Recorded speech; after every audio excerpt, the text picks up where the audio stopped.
శ్రీ గురుభ్యో నమః. శ్రీమాత్రే నమః.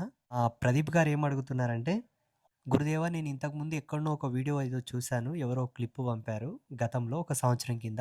ఎక్కడనో ఒక చోట శ్యామలాంబ నవరాత్రులు నిర్వహించిన వాళ్ళు మీరన్నట్టుగానే ఆకుపచ్చ వస్త్రాలు ధరించి, ఆకుపచ్చ మాలలు ధరించడంతో పాటు, ఆకుపచ్చ బొట్టు పెట్టుకోవడం కూడా చేస్తూ, ఆకుపచ్చని కలర్‌తో శ్రీచక్రానికి అర్చన చేస్తున్నట్లు, ఆకుపచ్చని కలర్‌తో శ్యామల అమ్మవారికి అర్చన చేస్తున్నట్లు చూశాను.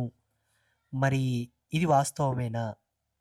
అని అడుగుతున్నారు. అంతే గదండీ! ప్రశ్న నీదా? నాదా? నీదేనా? హ్మ్. మా ప్రదీప్ గారు అడిగినటువంటి ప్రశ్నకు సమాధానంగా శ్యామల అమ్మవారికి సంబంధించినటువంటి గుప్తమైనటువంటి వస్త్రధారణ వాస్తవంగా చెప్పాలంటే బ్లాక్. తంత్ర మార్గం ప్రకారంగా. బ్లాక్. మాల వచ్చి కపాలమాల. తంత్ర మార్గం ప్రకారంగా.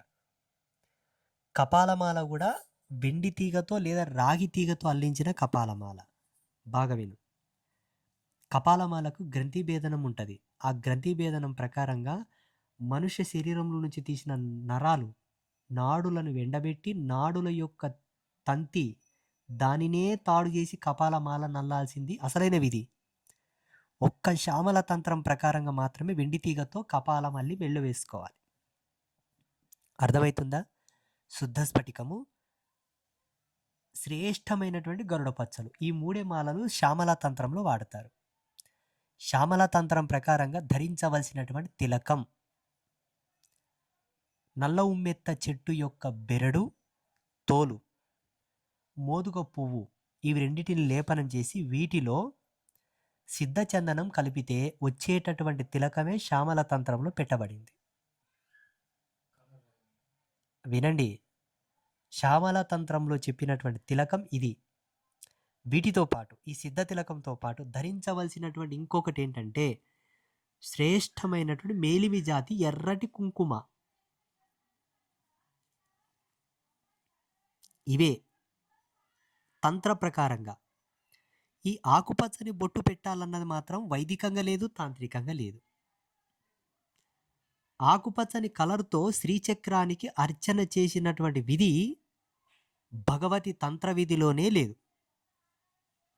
కుంకుమ అనే 3 అక్షరాల్లోనే నిర్వచిస్తే కుంకుమ, ఈ 3 అక్షరాలను గనక శబ్దార్థాలను విడదీస్తేనే వచ్చేది ఎర్రని వర్ణం. ఎరుపు వర్ణంలో ఉండేదాన్ని కుంకుమ అనబడుతుంది తప్ప మిగతా ఏ దాన్ని కూడా కుంకుమ అనలేము. అలా ఎర్రగా ఉండేటటువంటి వాటి చేతనే శ్రీచక్రమునకు అర్చన జరగాలి.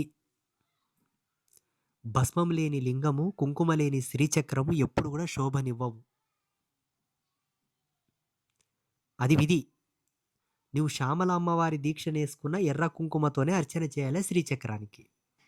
అమ్మవారు ఆకుపచ్చ బట్టలు కట్టుకోమన్నది, ఆకుపచ్చ మాలలు వేసుకున్నామన్నదాన్ని నువ్వు ఆకుపచ్చ కలర్ తెచ్చి పోస్తే ఎట్లా?